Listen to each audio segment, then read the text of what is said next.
রাসূল সাল্লাল্লাহু আলাইহি ওয়াসাল্লামের হাদিস দ্বারা নিষিদ্ধ গারকদ গাছের উৎপাদন বাড়াতে ইসরায়েলের প্রধানমন্ত্রী নেতানিয়াহু কেন বিলিয়ন ডলার খরচ করছেন? אנחנו במלחמה, לא במבצע, לא בסבבים, במלחמה। 2023 সালের রিপোর্ট অনুযায়ী জানা যায় ইসরায়েলে মাত্র 5 বছরে 24 কোটি গারকদ গাছ লাগানো হয়েছে।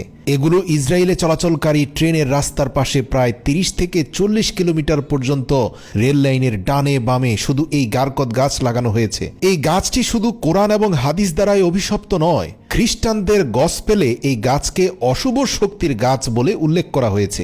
অথচ ইসরায়েলে 100রও অধিক কট্টর ইয়াহুদি সংগঠন তৈরি হয়েছে এই অভিশপ্ত গারকদ গাছ বৃদ্ধির জন্য আন্তর্জাতিক ফান্ড তৈরি করতে। তারা সেভ গারকদ ট্রি নামে টি শার্ট বিক্রি করে, সেভ গারকদ ট্রি নামে হ্যান্ডব্যাগ বিক্রি করে, সেভ গারকদ ট্রি নামে পারফিউম বিক্রি করছে, যেগুলো 10, 37, 80 পাউন্ড পর্যন্ত দাম রাখছে। আর এই টাকা খরচ করে লক্ষ লক্ষ গারকদ গাছ লাগানো হচ্ছে পুরো দেশ জুড়ে। প্রশ্ন হচ্ছে, আল্লাহর রাসূল সাল্লাল্লাহু আলাইহি ওয়াসাল্লাম কেন এই গাছকে অভিশপ্ত বলেছেন? কেন তিনি খায়বারের প্রান্তরে যত গারকদ গাছ ছিল সবগুলো গাছ তিনি কেটে ফেলেছিলেন? অথচ কোরআন এবং হাদিসে বৃক্ষরোপণকে সাদাকা হিসাবে বিবেচনা করা হয়েছে। সহিহ বুখারীর রওয়ায়াত অনুসারে রাসূল সাল্লাল্লাহু আলাইহি ওয়াসাল্লাম ইরশাদ করেছেন, একজন মুসলিম যে গাছ লাগায় বা ফসল চাষ করে এবং তা থেকে যদি পাখি, মানুষ এবং পশুদের খাবার হয়, তাহলে উক্ত গাছ রোপণকারী ব্যক্তির আমলনামায় আজীবন সদকা যেতে থাকে, এমনকি মৃত্যুর পরেও।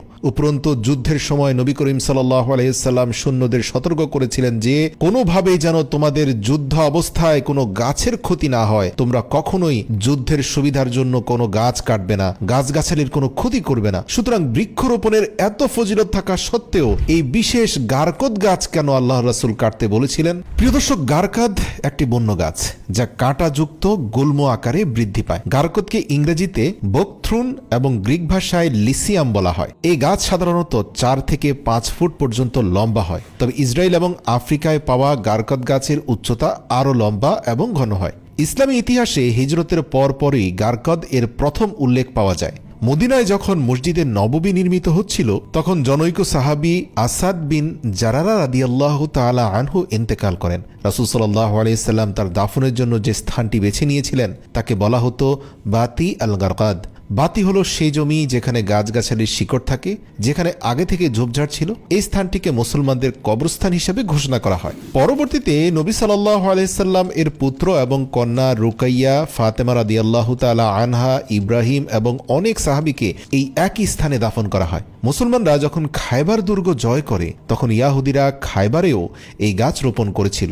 খায়বার বিজয়ের পর নবী করিম সাল্লাল্লাহু আলাইহি ওয়াসাল্লাম এই গাছগুলো কেটে ফেলার নির্দেশ দিয়েছিলেন। ওমর রাদিয়াল্লাহু তাআলা আনহুর খেলাফতকালে ইয়াহুদিরা আরব থেকে বিতাড়িত হয়ে ইরাক এবং সিরিয়ায় বসতি স্থাপন করে, আর খায়বারের জমির বদলে তাদেরকে অন্য জায়গায় জমি দেওয়া হয়। হযরত ওমর রাদিয়াল্লাহু তাআলা আনহুর খেলাফতের শেষের দিকে এই গাছটি আরব থেকে সম্পূর্ণ নিশ্চিহ্ন হয়ে যায়। কিন্তু পরবর্তীকালের যে সকল খলিফারা শাসনভার গ্রহণ করেন, তারা কিন্তু ইয়াহুদিদের বসবাসের জায়গাগুলোতে রাসূল সাল্লাল্লাহু আলাইহি সাল্লামের নিষিদ্ধ করা গারকদ গাছ চাষ করার পুনঃ অনুমতি দেন। কেন মুহাম্মদ সাল্লাল্লাহু আলাইহি সাল্লাম এই গারকদ গাছ কাটার নির্দেশ দিয়েছিলেন? প্রিয় দর্শক, প্রকৃতপক্ষে এই গাছটি ইয়াহুদিদের অভিভাবক এবং এই গাছটি কিয়ামতের নিকটবর্তী সময়ে তাদের জন্য গুরুত্বপূর্ণ ভূমিকা পালন করবে। হযরত আবু হুরায়রা রাদিয়াল্লাহু তাআলা আনহু থেকে বর্ণিত, রাসূল সাল্লাল্লাহু আলাইহি ওয়াসাল্লাম ইরশাদ করেছেন, ততক্ষণ পর্যন্ত কিয়ামত প্রতিষ্ঠিত হবে না যতক্ষণ পর্যন্ত না মুসলমানরা ইয়াহুদিদের সাথে যুদ্ধ করবে এবং মুসলমানরা তাদেরকে পরাজিত করবে। এমনকি সে সময়কালে ইয়াহুদিরা পাথর বা গাছের আড়ালে লুকিয়ে থাকলেও তখন পাথর বা গাছ বলবে, হে মুসলিম, হে এক এবং অদ্বিতীয় আল্লাহর বান্দা, এই ইয়াহুদি আমার পেছনে লুকিয়ে আছে, তুমি এসে তাকে ধরে নিয়ে যাও। কিন্তু শুধুমাত্র গারকদ গাছ এ কথা বলবে না। পৃথিবীতে শুধুমাত্র এই একটি গাছ মুসলিমদের হাত থেকে ইয়াহুদিদের রক্ষা করার চেষ্টা করবে, কারণ এই গাছটি ইয়াহুদিদেরই একটি গাছ।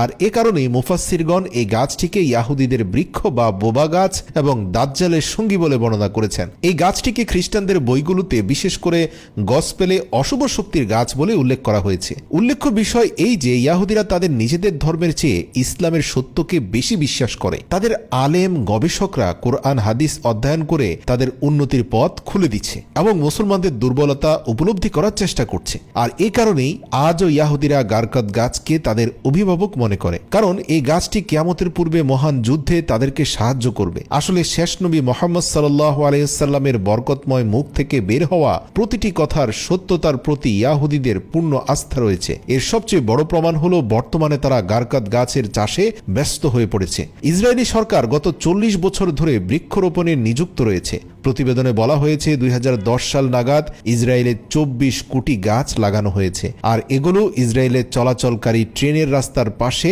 30 থেকে 40 কিলোমিটার পর্যন্ত রেল লাইনের ডানে বামে শুধু এই গারকদ গাছ লাগানো হয়েছে। ইসরায়েলের প্রতিটি ইয়াহুদি বাড়িতে তাদের পার্ক এবং ভবনের কাছে একটি করে গারকদ গাছ লাগানো বাধ্যতামূলক। নেতানিয়াহু সরকার কয়েক মিলিয়ন ডলার বাজেট করেছেন গারকদ গাছের চাষ বৃদ্ধি করার জন্য। ফিলিস্তিনের আলেমরা বলেছেন, বিশেষ করে ইসরায়েলে যে বিপুল পরিমাণ গারকদ গাছ লাগানো হচ্ছে, এর মাধ্যমে ইয়াহুদিরা নবী করিম সাল্লাল্লাহু আলাইহি সাল্লামের ভবিষ্যৎবাণীর সময় আরও নিকটবর্তী করে দিচ্ছে। খায়বারে পরাজয়ের পর থেকে তাদের কোনো দেশ বা সেনাবাহিনী ছিল না, কিন্তু 20 শতাব্দীতে তারা প্রথম ফিলিস্তিন জবরদখল করে ইসরায়েল রাষ্ট্র প্রতিষ্ঠা করে। তাই এখন তারা তাদের এলাকায় ভালোভাবে এই গাছটির চাষ শুরু করেছে, কারণ দাজ্জালের শেষ পরিণতিও এই বাইতুল মাকদিস থেকেই শুরু হবে এবং জেরুজালেম শহর কিয়ামতের নিকটবর্তী সময়ে যুদ্ধের কেন্দ্রবিন্দু হবে। তাই এসব এলাকা ইয়াহুদিদের জন্য এইসব গাছের খুবই প্রয়োজন। প্রিয় দর্শক, গারকদকে প্রসিদ্ধ এবং জনপ্রিয় করার জন্য বাজারে আজও টি শার্ট, টুপি, পারফিউম, ব্যাগ সহ নানান নিত্য প্রয়োজনীয় সামগ্রীর মধ্যে